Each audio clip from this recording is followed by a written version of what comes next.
Hello, आज हम करने वाले हैं question 15 arithmetic progressions exercise 5.3 a contract on construction job specifies a penalty for delay of completion beyond a certain date as follows ₹200 for the first day, ₹250 for the second day, ₹300 for the third day etcetera. The penalty for each succeeding day being ₹50 more than for the preceding day. How much money the contractor has to pay as penalty if he has delayed the work by 30 days? Question को अगर हम ध्यान से देखें तो किसी भी काम को, जैसे इन्होंने क्या कहा है कि एक काम को करने के लिए एक स्पेसिफाइड पीरियड ऑफ टाइम दिया गया है. अगर आप उस स्पेसिफाइड पीरियड से बियॉन्ड अपना काम स्ट्रेच करते हैं तो हर एक्स्ट्रा डे के लिए आपको, अगर आप एक दिन काम स्ट्रेच करते हैं एक्स्ट्रा तो आपको ₹200 एज अ पेनल्टी देनी पड़ेगी. अगर आपका काम 2 दिन से डिले होता है तो आपको पहले दिन का 200 और दूसरे दिन का 250 पे करना पड़ेगा. और अगर आपका काम 3 दिन के लिए डिले होता है तो पहले दिन का 200, दूसरे दिन का 250 एंड तीसरे दिन का 300 आपको पे करना पड़ेगा, है ना. कहने का मतलब ये है कि जो आपकी पेनल्टी होगी वो हर आने वाले दिन के लिए पिछले दिन से ₹50 ज्यादा होगी. कहने का मतलब ये है कि अगर यहाँ पर हम देखें कि कितने दिन का, अगर फर्स्ट डे आपका काम डिले होता है तो फर्स्ट डे के लिए आपको पेनल्टी जो पे करनी पड़ती है that is ₹200. Penalty for the second day is ₹250. Penalty for the third day is ₹300. तो हर आने वाले दिन में पिछले वाले दिन से ₹50 पेनल्टी बढ़ जाती है. तो इसका मतलब कि आपका कॉमन डिफरेंस डी इज 50. क्योंकि आप देख रहे हैं ना, अगर आपको पहले दिन फर्स्ट डे अगर आप डिले करते हैं, सिर्फ एक दिन डिले करते हैं, तो आपको कितना पेनल्टी पे करनी पड़ रही है? ₹200.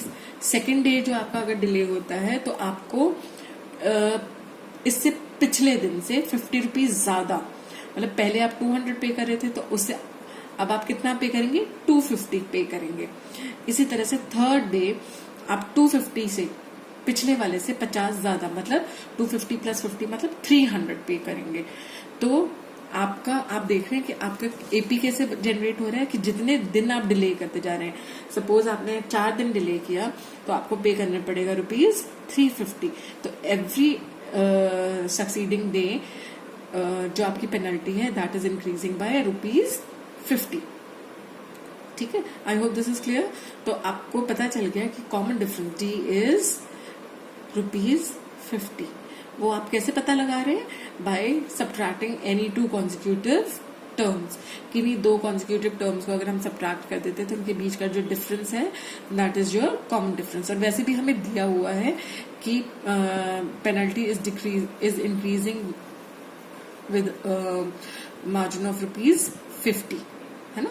तो 50 इज आवर कॉमन डिफरेंस. अब आपको ये पता लगाना है कि कितनी पेनल्टी उस कॉन्ट्रैक्टर को पे करना पड़ेगा if he delays the work by 30 days. देखो, एक दिन डिले करता है तो ही हैज टू पे 200. 2 दिन डिले करता है तो उसको फर्स्ट डे के लिए 200 और सेकेंड डे के लिए 250 पे करना पड़ता है. थर्ड डे डिले करता है तो 200 + 250 + 300. तो आप देख रहे हैं कि आपको एक तरह से you have to find out the sum of this series, है ना. अगर एक दिन डिले होता है तो 200, 2 दिन डिले होता है तो पहले दिन का 200, दूसरे दिन का 250, 3 दिन डिले होता है तो पहले दिन का 200, दूसरे दिन का 250, तीसरे दिन का 300. इसी तरह से अगर आपका 4 दिन डिले होता है तो पहले दिन का 200, दूसरे दिन का 250, तीसरे दिन का 300 और चौथे दिन का 350. इसी तरह से will add on all the penalties. लेकिन अब हमें कितने दिन के लिए काम, कितने दिन डिले हुए? 30 डेज. तो this is suppose A1 is the penalty for first day, A2 is the penalty for second day, A3 is the penalty for third day. तो आपको अब A30 एक तरह से पता लगाना है, क्योंकि आपने जो कॉन्ट्रैक्टर है उसने 30 दिन तक काम नहीं सबमिट किया, उसको 30 डेज की पेनल्टी पे करनी है. ठीक है. आप 30 डेज की पेनल्टी पे करने का मतलब है कि आपको A30 पहले पता लगाना है। अब A30 निकालने के लिए आपको पता है you'll use the formula AN होता है A1 plus n-1 into D। तो A30 हो जाएगा, n की जगह अब हम क्या ले रहे हैं 30, तो A30 हो जाएगा A1 plus 30 minus 1 into D। D क्या है यहाँ पर, D इज 50।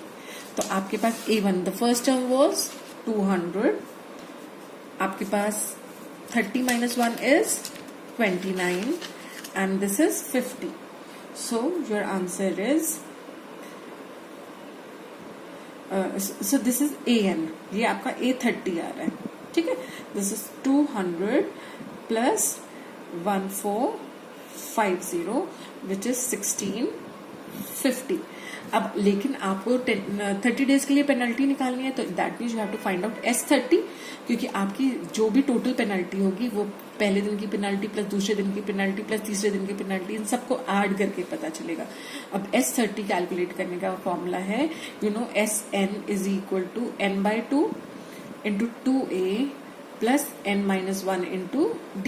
तो S30 का मतलब हुआ n की जगह आप क्या पुट कर रहे हैं 30। So this is equal to 30/2 2A, या आप यहाँ पे ये फॉर्मूला भी लगा सकते हैं A1 प्लस L या AN आप कह सकते हैं। A1 is the first term and AN is the last term. यहाँ पे AN लास्ट टर्म आपकी क्या हो जाएगी A30। So this is 30/2, A1 is 200 and A30 is 1650। A30 हमने निकाला था अभी।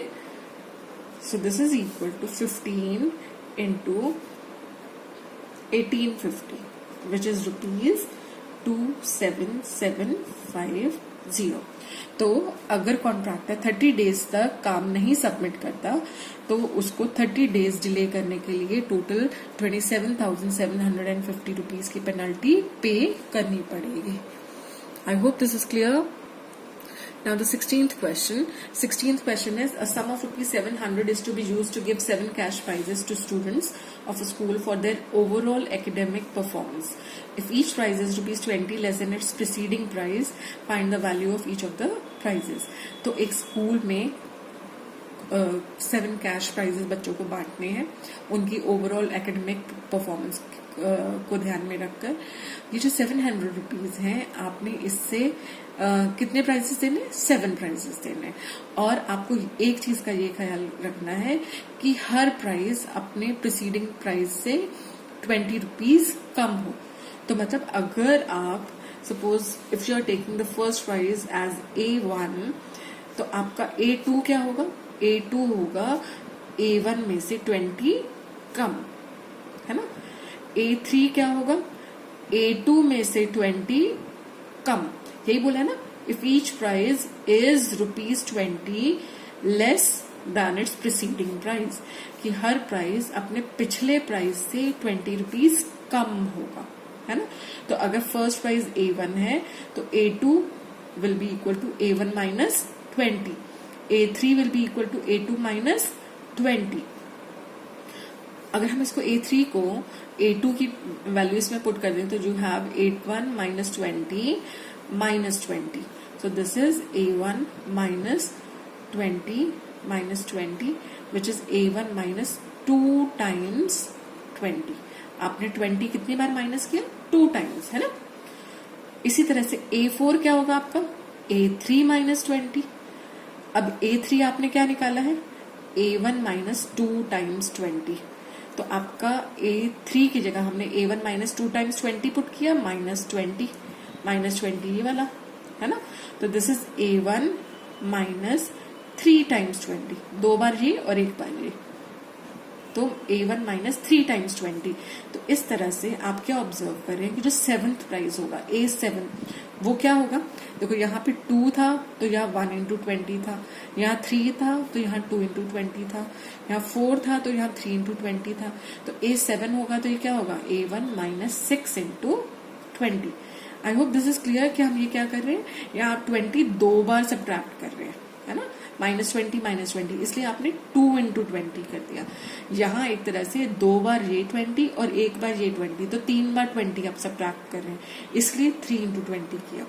इसी तरह से A7 will be equal to A1 - 6 into 20। अब आपको पता है कि इन सारे प्राइजेस का टोटल कितना होना चाहिए, 700 को ये तो डिवाइड किया गया 7 प्राइजेस में, तो that means A1 plus A2 plus A3 and so on up to A7 should be equal to 700, यही होगा, है ना। अब A1 को एज इट इज रहने देते हैं, प्लस A2 की जगह, A2 हमारा क्या था, A2 was A1 - 20, तो A2 की जगह हम पुट कर देंगे A1 - 20। A3 की जगह क्या हम पुट करेंगे, A3 क्या था, A1 - 2 times 20 and so on up to A7 क्या है आपका, A7 है A1 - 6 times 20, so this is equal to 700। I hope this is clear.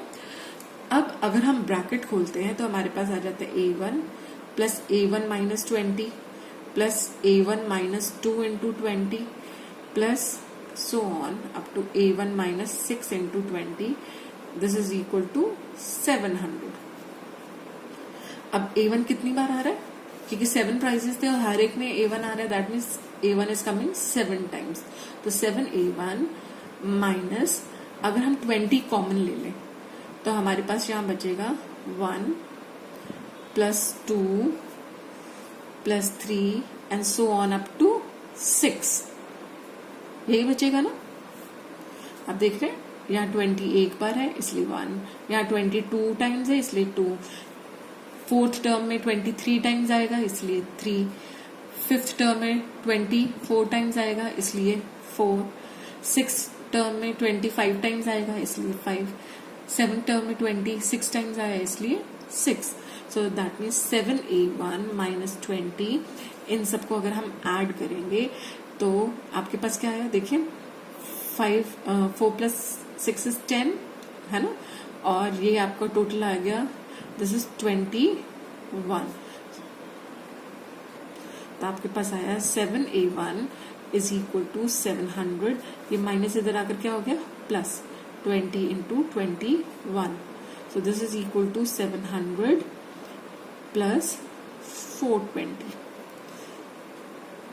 तो 7A1 is equal to, अगर आप इसको ऐड करते हैं तो you get 1120, that means A1 is equal to 1120 upon 7, so this is, तो A1 जो फर्स्ट प्राइस शुड बी 160, तो A1 इज ₹160, तो A2 क्या होगा, A2 क्या था, A1 - 20, that means ₹160 - 20, that is equal to ₹140। A3 क्या होगा, A3 था A1 - 2 into 20, that means ₹160 - 2 into 20 is 40, तो ₹120। A4 क्या होगा, A1 - 3 into 20, so that means 160 minus 60, that is ₹100। A5 क्या होगा, A1 - 4 into 20, that is ₹160 minus 80, which is ₹80। A6 होगा A1 - 5 into 20, that is equal to ₹160 minus 100, which is ₹60, and the last and final award A7 will be equal to A1 - 6 into 20, which is ₹160 minus 120, that is ₹40। तो आपने देखा कि आपके 7 prices क्या क्या है, 160, 140, 120, 100, 80, 60 and 40, and each price is differing by each price differs by 20, 60 और 140 20, 140 and 120 का डिफरेंस 20, 120 and 100 का difference 20। I hope this is clear to you. Thank you.